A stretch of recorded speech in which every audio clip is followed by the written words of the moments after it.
چې الله رب العالمین په دنیا کې دو نظریې پیدا کړي دي.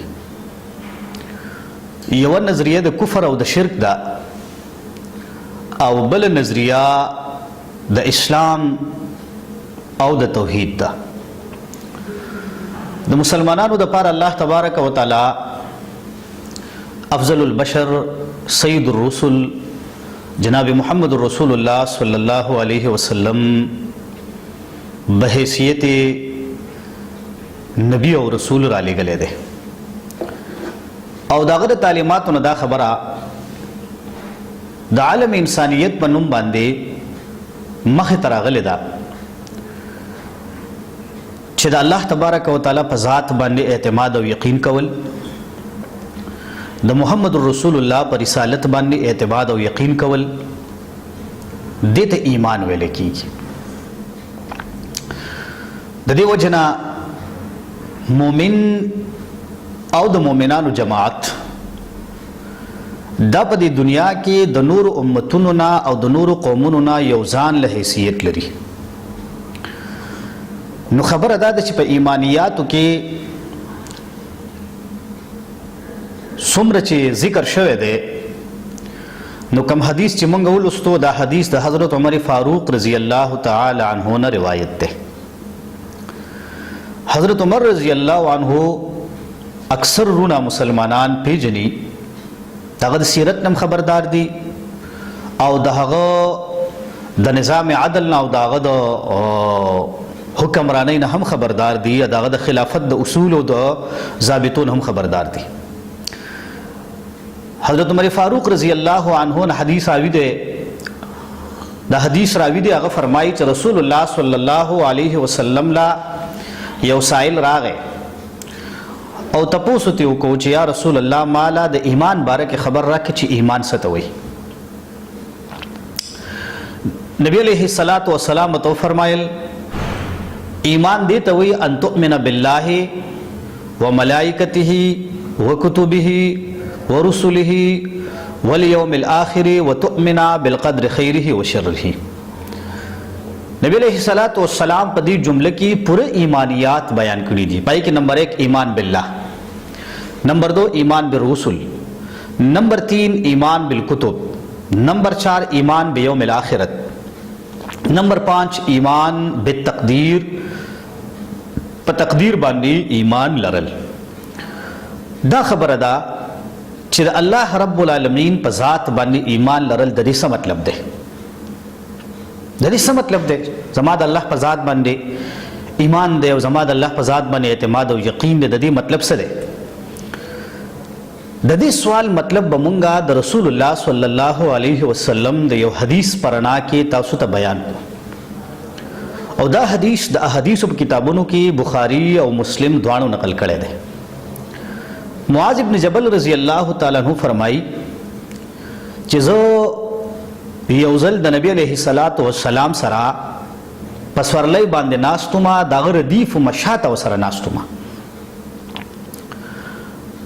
وایي نبی علیه الصلاۃ والسلام زمانه تپوس وکړو چې یا معاذ، وایي ما ورته وویل چې لبیک یا رسول الله وسعدیک، حاضر یم.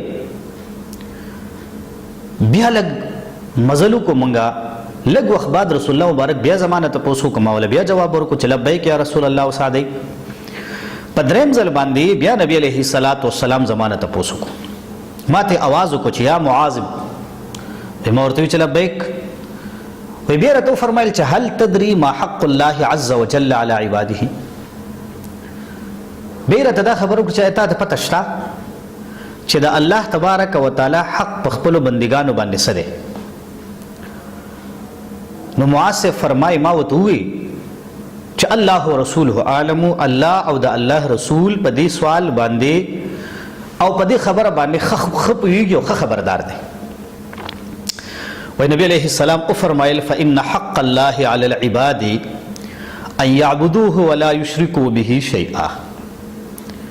حق د الله په بندگانو باندې دا دی چې بندگان د الله عبادتو کی او د الله سره په ذات او په صفاتو کې هیڅ څوک شریک جوړ نه کی.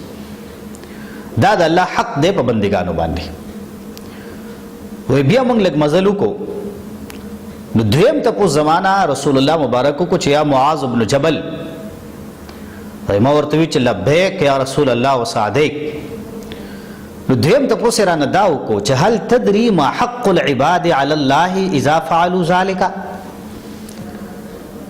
اوس راته دا ووایه معاذ چې هر کله مسلمانان یوازې د الله توحید مني، د الله وحدانیت مني، د الله عبادت کوي او په دې عقیده کې بل څوک د الله سره نه شریک کوي، نو دوی ته به څه ملاویږي؟ اوس د دې بندګانو حق په الله باندې څه دی؟ معاذ وی ما ورته وفرمایل چې الله ورسوله اعلم. وی نبی علیه الصلاۃ والسلام وفرمایل چې الله يعذبهم. د دې بندګانو حق بیا په الله باندې دا دی چې الله تبارک وتعالی به دې بندګانو ته عذاب نه ورکوي. دا مونږ چې دا خبره کو چې زما په الله باندې ایمان دی، د دې مطلب دا دی چې الله یو منم، د الله سره په ذات او په صفاتو کې د دې ټول جهان د نظام په چلولو کې د الله سره څوک شریک نه منم. د دې په نتیجه کې د نبی علیه الصلاۃ والسلام د دې ارشاد مطابق د مسلمان حق په الله باندې دا دی چې الله تبارک وتعالی د عذاب ورنکي، دا د خپل رحمت مستحق کې او دا جنت ته بوزي. دا د دې ټکي مطلب دی چې ایمان بالله، د دې ټکي مطلب دی چې ایمان بالله. د دې وجنه اوس چې موږ ایمان راوړو، د ایمان سره سنوري بنیادی خبرې هم دي. د مسلمان د پاره، د مؤمن د پاره، لکه په یو حدیث کې نبی علیہ السلام د صحابو نه تپوس کوي اتدرون مل ایمان بالله وحده. اے زما صحابو ما ته دا وایي، تاسو ته دا پته ده چې د ایمان بالله وحده معنا څه ده؟ د دې څه مطلب دی؟ صحابه وی الله رسوله اعلم. پیغمبر علیه السلام او فرمایل د ایمان بالله مطلب دا دی چې ته د دې خبرې گواهیو کې چې نشته دی لایق د عبادت مگر یو الله او محمد رسول الله د الله رسول له. تن منځ قائم کې د مانځه ادا کولو خیال وساتي، زکات ادا کې او د رمضان روزي ونیسي. دا د ایمان بالله مفهوم دی. پیغمبر علیه السلام د حدیث پرانا کې مخې ته راغلی دی. دا غي نه بعد بیا چې کله یو سړی مسلمان وي او مؤمن وي، د ایمان په زندګۍ باندې اثرات څه دي؟ د کامل ایمان نه خسره. نو رسول الله صلی الله علیه وسلم فرمای چې د ایمان اثر په اخلاق باندې او په زندګۍ باندې دا د عمر ابن عبسه د حدیث راوی دی. وای ما د پیغمبر علیه السلام نه تاسو کو چې یا رسول الله مل ایمان. د الله رسول ما ته دا وایي چې ایمان څه شی دی؟ وای پیغمبر علیه السلام او فرمایل الصبر والسماحه. ایمان د صبر او د سماحت نوم دی.